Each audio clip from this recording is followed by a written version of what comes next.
Kenyans are expected to take to the streets in large numbers on Wednesday to mark the one-year anniversary of anti-government protests that culminated in the storming of parliament and several deaths as police opened fire on demonstrators.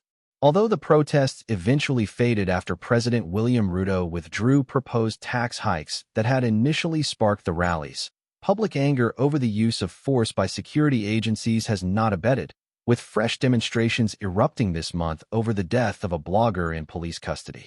6 people, including 3 police officers, were charged with murder on Tuesday over the killing of 31-year-old blogger and teacher, Albert Ojwang. All have pleaded not guilty. The death of Ojwang has become a lightning rod for Kenyans still mourning the deaths of more than 60 people killed during last year's demonstrations and blaming security forces for the fatalities and dozens of unexplained abductions.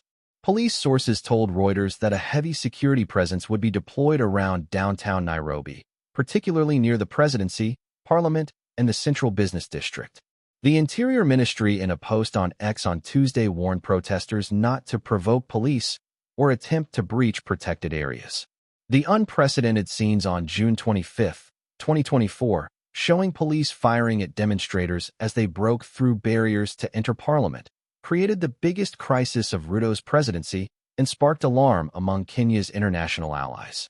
On Tuesday, the embassies of the United States, Britain, Canada, and other Western nations released a joint statement on X urging all involved to facilitate peaceful demonstrations and to refrain from violence.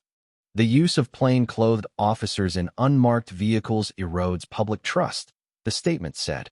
Rights campaigners condemned the presence of unidentified police officers at protests last year.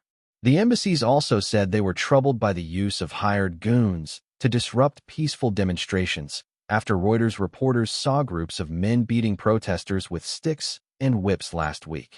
The counter-protesters have defended their actions, telling Reuters that they are not goons, but rather patriots protecting property from looters. 2 police officers were arrested last week over the shooting of an unarmed civilian during a protest in Nairobi over the death of Ojwang, the blogger. Kenya's police chief initially implied that Ojwang had died by suicide, but later apologized after an autopsy found that his wounds pointed to assault as the cause of death. President Ruto said that Ojwang had died at the hands of the police, which he said was heartbreaking and unacceptable. Reporting by Nairobi Newsroom. Writing by Amu Kanampuli. Editing by Alexandra Hudson.